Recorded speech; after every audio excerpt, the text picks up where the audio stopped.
நமது உயிரிலும் மேலான கண்மணி நாயகம் ஸல்லல்லாஹு அலைஹி வஸல்லம் அவர்களை புகழ்வது என்று சொன்னாலே நம்மில் சிலர்களுக்கு ஒரு விதமான அலர்ஜி உண்டாகிவிடும். அதன் விளைவாகத்தான் நாயகத்தை புகழ்ந்து நாம் படிக்குகிற மௌலிதுகளை ஷிர்கென்றும் பிதஅத் என்றும் பொய்யான முத்திரைகள் குத்தி இஸ்லாமியர்களை அதிலிருந்து தடுப்பதற்காக வழிகேடான பிரச்சாரங்களை செய்து வருவார்கள். எதை எடுத்தாலும் குர்ஆனில் இருக்குகிறதா ஹதீஸில் இருக்குகிறதா என்று கேட்கிற இவர்கள் நாயகத்தினுடைய புகழ் குர்ஆன் முழுக்க நிறைந்திருப்பதை ஏன் காணாமல் போனார்கள் என்று தெரியவில்லை. ஒருபடி மேலாக கியாமத்து நாள் வரை யாரு நாயகத்தை பற்றி பேசுவதாக இருந்தாலும் அவர்களை புகழ்ந்ததற்கு பின்னால் தான் பேச வேண்டும் என்பதற்காகத்தான் அந்த நாயகத்தினுடைய பெயரையே முஹம்மது புகழுக்குரியவர் என்று அல்லாஹ் வைத்திருப்பதை ஏன் இவர்கள் பார்க்கவில்லை? இனி ஹதீசுகளை எடுத்து பார்த்தால் கண்மணி நாயகம் ஸல்லல்லாஹு அலைஹி வஸல்லம் அவர்களே தங்களுடைய புகழை பற்றி சொன்ன ஏராளமான ஸஹீஹான ஹதீசுகள். இதையெல்லாம் எடுத்து சொன்னால் நாயகத்தை புகழ்வதை ஒன்றும் நாங்கள் தடையிடவில்லை, அதற்கு ஒரு அளவு இருக்குகிறது, அந்த அத்து மீறி விடாதீர்கள் என்பதாக பொய்யான சாக்கு போக்குகளை சொல்வார்கள். அதற்கு ஆதாரமாக லா துத்ருனி கமா அத்ரத்தின் நஸாரா இப்ன மரியம் என்கிற ஹதீஸையும் ஓதுவார்கள்.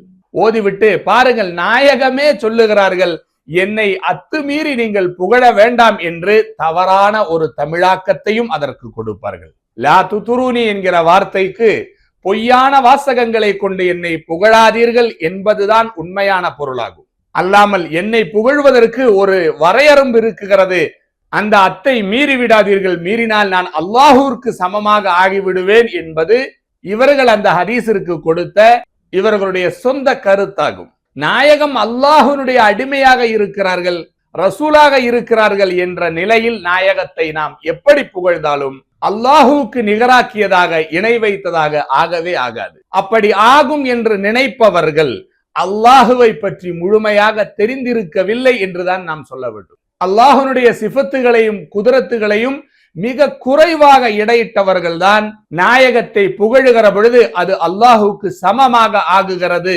என்று சொல்வார்கள்.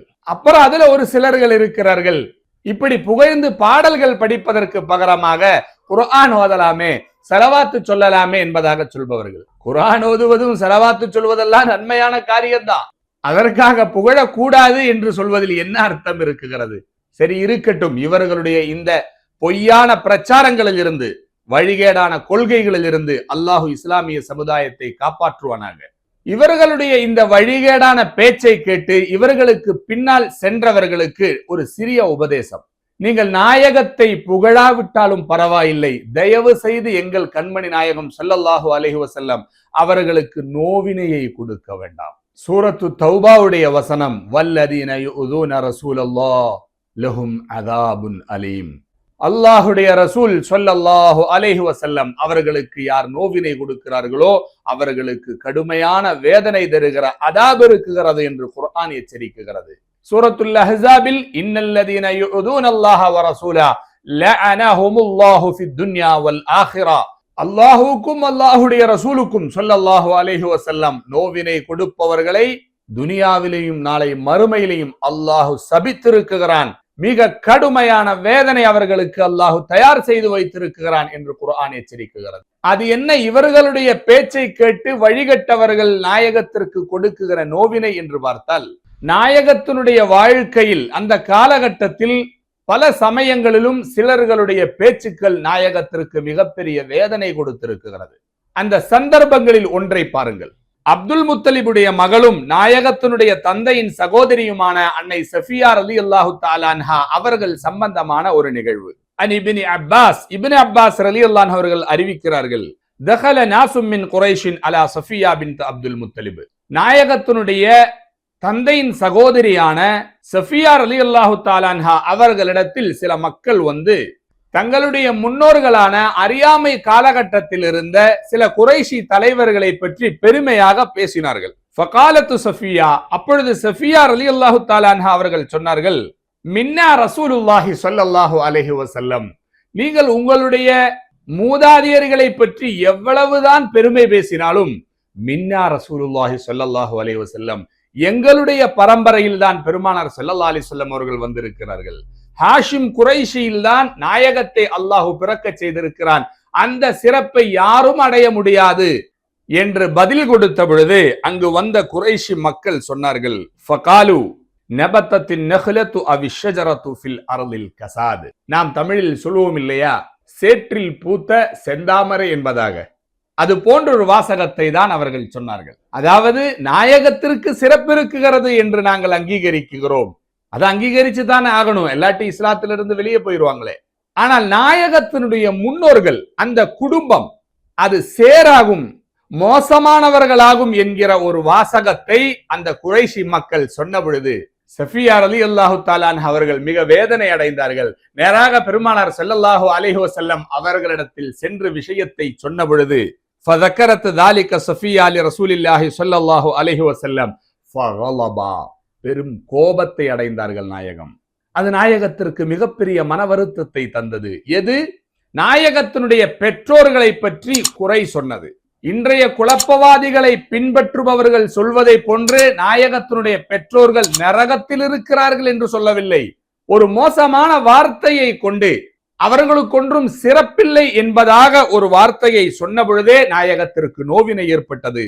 ஃபகலபா ஃபகாம அலல் மிம்பர், மிம்பரின் மீது எழுந்து நின்று எம்பெருமானார் ஸல்லல்லாஹு அலைஹி வஸல்லம் அவர்கள் சொன்னார்கள், யா அய்யுஹன் நாஸ் மன் அனா, நான் யார் என்று கேட்டார்கள். ஃபகாலு அன்த ரசூலுல்லாஹ், நீங்கள் அல்லாஹ்வுடைய ரசூலாக இருக்கிறீர்கள் என்று சஹாபாக்கள் பதில் சொன்ன பொழுது கால அன்சிபூனி, என் பரம்பரையை தெரியுமா உங்களுக்கு என்று கேட்டார்கள். ஃபகாலு முஹம்மது பின் அப்துல்லாஹி பின் அப்துல் முத்தலிப் என்று நாயகத்தினுடைய பரம்பரையை சஹாபாக்கள் சொன்ன பொழுது ஃபமா பாலு அக்வாமின், ஒரு சிலர்கள் பேசுகிற மோசமான வார்த்தைகள் இருக்கிறதே, அவர்கள் தெரிந்து கொள்ளட்டும், இன்னீல அஃலலுஹும் அஸ்ஸலா, என் பரம்பரை மிகச் சிறந்த பரம்பரையாகும்.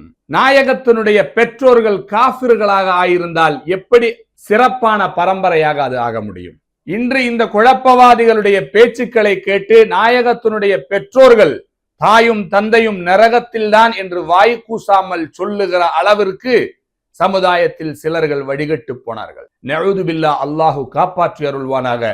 அது மிகப்பெரிய நோவினையாகும் எம்பெருமானார் ஸல்லல்லாஹு அலைஹி வஸல்லம் அவர்களுக்கு. ஆதம் அலைஹிஸ்ஸலாம் அவர்களில் இருந்து பெருமானார் ஸல்லல்லாஹு அலைஹி வஸல்லம் அவர்கள் வரையில் உண்டான பெற்றோர்கள், தாய் தந்தைகள், அந்த மகத்துவமான ஜோடிகள், அந்த பரம்பரை, அவர்களில் ஒருவரும் முஷ்ரிக்குகள் அல்ல. அவர்கள் அனைவரும் அல்லாஹுவை ஏற்றுக்கொண்ட முவஹிதுகள் தான், முஃமின்கள் தான் என்று குர்ஆன் சாட்சியம் அளிக்கிறது. சூரத்து ஷுஆராவுடைய வசனத்தை எடுத்து பாருங்கள். வதகல்லுபக ஃபிஸ் சாஜிதீன், சஜதா செய்யக்கூடிய, அல்லாஹுவுக்கு அடிபணியக்கூடிய பரிசுத்தமானவர்கள் வழியிலாகத்தான் தங்களை இந்த உலகத்தில் நான் கொண்டு வந்தேன். அப்படிப்பட்டவர்களுடைய முதுகந்தண்டுகளில் இருந்துதான் பெருமானார் ஸல்லல்லாஹு அலைஹி வஸல்லம் அவர்கள் பிறந்திருக்கிறார்கள் என்பது அல்லாஹ் சொல்லுகிற சத்தியமான வார்த்தையா. இந்த வசனத்திற்கு விளக்கம் சொன்ன முஃபஸ்ஸிர்கள் ஒருவர் கூட இது ஒரு மிகைப்படுத்திய வார்த்தையாகும், நாயகத்தினுடைய பரம்பரையில் சிலர்கள் முஷ்ரிக்குகளாக இருந்திருக்கிறார்கள், அல்லது நாயகத்தினுடைய நேரடி பெற்றோர்களான அப்துல்லாவும் ஆமினாவும் ஷிர்க்கு செய்த முஷ்ரிக்குகளாகும் என்று சொன்னது கிடையாது. அவர்கள் இருவரும் நாயகத்தினுடைய உம்மத்தில் பட்டவர்களா இல்லையா என்று கருத்து வேற்றுமை கொள்வார்கள். ஆனால் காஃபிரா முஸ்லிமா என்ற விஷயத்தில் எந்த இஸ்லாமியனுக்கும் கருத்து வேற்றுமை கிடையாது. அவர்கள் இஸ்லாமியர்கள் தான், ஃபித்ரத்துடைய காலகட்டத்தில் வாழ்ந்திருக்கிறார்கள். நாயகம் நபியாக அனுப்பப்படுவதற்கு முன்னாலே மரணித்து விட்ட அந்த ஃபித்ரத்துடைய காலகட்டத்தில் வாழ்ந்தவர்கள் சிலைகளை வணங்கி இருக்கிறார்கள் என்ற தெளிவான ஆதாரம் இல்லாத வரைக்கும் அவர்களெல்லாம் அல்லாஹுவை அங்கீகரித்த ஏகத்துவ கொள்கை உள்ளவர்கள் தான் என்பதாகத்தான் நான் நம்ப வேண்டும். அந்த பட்டியலில் உள்ளவர்கள் தான் பெருமானார் ஸல்லல்லாஹு அலைஹி வஸல்லம் அவர்களுடைய தகப்பனாரான அப்துல்லாவும் நாயகத்தின் தாயாரான ஆமினாவும் ரலியல்லாஹு தஆலா அன்ஹுமா. இந்த குழப்பவாதிகளின் பேச்சுக்களை கேட்டு நம்பி எந்த தேவையுமின்றி நாயகத்தினுடைய பெற்றோர்கள் நரகத்தில் தான் என்று சொல்பவர்கள் அல்லாஹ்வுடைய அதாபை பயந்து கொள்ளுங்கள், இறைவனின் சாபத்தையும் பயந்து கொள்ளுங்கள். குர்ஆன் சொல்லுகிறது, நாயகத்திற்கு நோவினை கொடுத்தவர்களுக்கு கடுமையான தண்டனையும் இறைவனின் சாபமும் உண்டு என்று. நஊது பில்லாஹ். அப்ப இவங்க ஒரு ஹதீஸ கொண்டு வருவாங்க, நாயகமே சொல்லி இருக்கிறார்கள், இன்ன அபி வ அபாக ஃபின்னார், முஸ்லிம் ரிப்போர்ட் செய்த ஹதீஸ். என்னுடைய அபும் உன்னுடைய அபும் நரகத்தில் தான் என்ற ஒரு சஹாபி இடத்தில் பெருமானார் சொன்னதை ஸல்லல்லாஹு அலைஹி வஸல்லம் ஆதாரமாக கொண்டு வருவார்கள். பாருங்கள், நாயகத்தினுடைய பெற்றோர்களை, யாருக்காக இந்த அகில உலகத்தையும் அல்லாஹு படைத்தானோ, சுவனத்தை படைத்தானோ, அந்த கண்மணி நாயகத்தினுடைய பெற்றோர்களை நரகவாசிகளாக ஆக்குவதற்கு எவ்வளவு பெரிய அவசரத்தை இவர்கள் காட்டுகிறார்கள் பார்த்தீர்களா? நாயகத்தின் மீது கொஞ்சமாவது முஹப்பத் இருப்பவர்கள் நாயகத்தினுடைய பெற்றோர்கள் நரகவாசிகளாக ஆக வேண்டும் என்று ஆசைப்படுவார்களா? இன்ன அபி வ அபாக ஃபின்னார், என்னுடைய அபும் உன்னுடைய அபும் நரகத்தில் தான் என்று பெருமானார் ஸல்லல்லாஹு அலைஹி வஸல்லம் அவர்கள் சொன்னதற்குண்டான பொருள் என்ன? அபு என்ற வார்த்தை நேரடி தந்தையை மட்டும் தான் குறிக்குமா? தந்தையின் சகோதரர்களை குறிக்காதா? இல்லை இல்லை, அது தந்தையைத்தான் குறிக்கும்.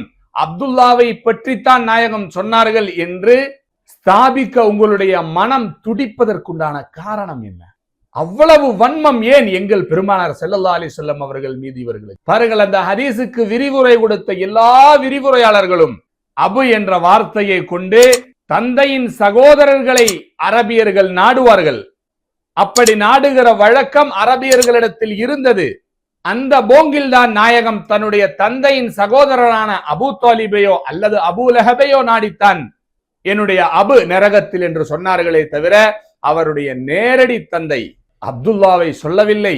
ஏன் குர்ஆனிலேயே அபு என்கிற வார்த்தை தந்தையின் சகோதரன் மீது சொல்லப்பட்டிருக்கிறதே. இப்ராஹிம் அலைஹிஸ்ஸலாமுடைய சரித்திரத்தை சொல்லுகிற இடத்தில் வஇது கால இப்ராஹிமு லி அபீஹி ஆஸரா, தன்னுடைய ஆசர் என்ற அபிடத்தில் இப்ராஹிம் பேசினார் என்று குர்ஆன் சொல்லுகிறது. ஆசர் என்பது இப்ராஹிம் அலைஹிஸ்ஸலாமுடைய நேரடி தந்தை அல்லவே. ஏனென்றால் அவர் முஷ்ரிக்காக இருக்கிறார். முஷ்ரிக்குகளுக்கு பாவ மன்னிப்பு தேடக்கூடாது. ஆனால் தன்னுடைய தகப்பனாருக்காக இப்ராஹிம் அலைஹிஸ்ஸலாம் அவர்கள் பாவ மன்னிப்பை தேடினார்கள். அது ஆசருக்கல்ல, நேரடி தகப்பனாருக்கு. சூரத்துல் இப்ராஹிமை நீங்கள் எடுத்து பார்த்தால் ரப்பனக்ஃபிர்லி வலிவாலிதையா வலில் முஃமினீன யௌம யகூமுல் ஹிசாப், இங்கு இப்ராஹிம் அலைஹிஸ்ஸலாம் அவர்கள் தன்னுடைய நேரடி தந்தைக்கு தான் பாவ மன்னிப்பை கேட்டிருக்கிறார்களே தவிர ஆசருக்கல்ல.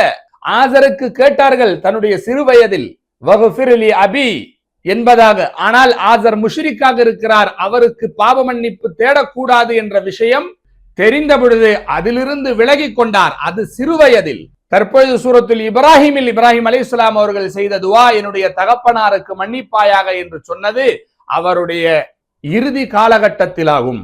ஆசருக்கு பாப மன்னிப்பு கேட்க கூடாது என்று தன்னுடைய சிறு வயதிலேயே முடிவு செய்த இப்ராஹிம் அலைஹிஸ்ஸலாம் அவர்கள் தன்னுடைய இறுதி காலத்தில் செய்த இந்த துவா அது ஆசருக்குள்ளதல்ல, தன்னுடைய நேரடி தகப்பனாருக்குண்டானதாகும். அப்ப ஆசர் என்பவர் இப்ராஹிம் அலைஹிஸ்ஸலாமுடைய நேரடி தந்தை அல்ல, தந்தையின் சகோதரர் மட்டும்தான். அப்படி இருந்தும் லி அபீஹி ஆசர் என்று அபு என்ற வார்த்தையை கொண்டு ஆசரை இப்ராஹிம் அலைஹிஸ்ஸலாம் அவர்களோடு அல்லாஹு சேர்க்குகிறான். ஏன்? தந்தையின் சகோதரருக்கும் அபு என்ற வார்த்தை பயன்படுத்தப்படும். அப்படித்தான் இங்கு பயன்படுத்தப்பட்டிருக்கிறது. என்னுடைய தந்தையின் சகோதரர் அபூ லஹப் நரகத்தில் தான் என்பதைத்தான் பெருமானார் ஸல்லல்லாஹு அலைஹி வஸல்லம் அவர்கள் குறிப்பிட்டார்களே தவிர தன்னுடைய தகப்பனார் அப்துல்லாவை அல்ல. அபு என்ற வார்த்தைக்கு நேரடி தகப்பனார் என்பதல்லாமல் வேறும் பல அர்த்தங்களை கொண்டதாகும். அதற்கு ஒரு சின்ன உதாரணத்தை பாருங்கள். நாயகத்தினுடைய சஹாபிமார்களில் ஒரு சிறந்த பிரபலமான சஹாபிதான் அபூ ஹுரைரா. இந்த அபூ ஹுரைரா ரலியல்லாஹு தஆலா அன்ஹு அவர்களுடைய பெயர் அப்துர் ரஹ்மான் என்பதாகும். இவருக்கு அபூ ஹுரைரா என்பதாக பட்டப்பெயர் சூட்டியது பெருமானார் ஸல்லல்லாஹு அலைஹி வஸல்லம் அவர்கள் தான். ஹுரைரா என்று சொன்னால் சிறிய பூனை என்ற அர்த்தம். அப்ப அபூ ஹுரைரா என்று சொன்னால் இந்த குழப்பவாதிகள் பொருள் கொள்வதை போன்று பொருள் கொண்டால் அந்த சிறிய பூனையினுடைய தாய அபூ ஹுரைரா ரலியல்லாஹு அன்ஹு திருமணமா செஞ்சாங்க, பூனையின் தந்தை என்று அவர்களை அழைப்பதற்கு. அபு என்ற வார்த்தைக்கு பல பொருள்களும் இருக்குகிறது. அலி ரலியல்லாஹு அன்ஹு அவர்களை அபு துராப் என்று பெருமானார் ஸல்லல்லாஹு அலைஹி வஸல்லம் அவர்கள் அழைத்திருக்கிறார்கள். என்ன, அவருடைய முதுகந்தண்டில் இருந்தா பூமியை அல்லாஹ் படைச்சான்? எவ்வளவு பெரிய முட்டாள்தனம்! இந்த முட்டாள்தனங்களை கேட்டு உங்களுடைய மறுமைகளை நாசமாக்கி விடாதீர்கள். பெருமானார் ஸல்லல்லாஹு அலைஹி வஸல்லம் அவர்களுக்கு வேதனை தருகிற காரியமாகும் நாயகத்தினுடைய பரம்பரையை பற்றி, மிக குறிப்பாக நாயகத்தினுடைய பெற்றோர்களை பற்றி இவ்வளவு பெரிய அவதூறு சொல்வது. அதனால் நாயகத்தை புகழுவதும் புகழாமல் இருப்பதும் உங்களுடைய மனவிருப்பம். முஹப்பத்துள்ளவர்கள் புகழுகிறார்கள். ஆனால் ஒரு முஸ்லிம் என்ற அடிப்படையில் சுவனத்திற்கு நமக்கு வழிகாட்டி தந்த கண்மணி நாயகம் ஸல்லல்லாஹு அலைஹி வஸல்லம் அவர்களுக்கு நோவினை கொடுப்பதை விட மிகப்பெரிய பாவம் எது இருக்கிறது? போதிய அறிவில்லாமல் நாயகத்தினுடைய பெற்றோர்களை பற்றி கொஞ்சமும் தயக்கம் இல்லாமல் அவர்கள் நரகவாசிகள் தான் என்று சொல்வது ஈமான் உள்ளவர்களால் முடியவே முடியாது. அந்த வழிகேடான கொள்கைக்கு உங்களை அழைத்து செல்லுகிற இந்த வழிகேடர்களிடத்திலிருந்து எச்சரிக்கையாக இருந்து கொள்ளுங்கள். இது போன்ற இவர்களுடைய வழிகட்ட வஹாபிச கொள்கையை வங்கக்கடலுக்கு தூக்கி வீசுவோம். முஃமின்களாக வாழ்ந்து மரணிப்போம்.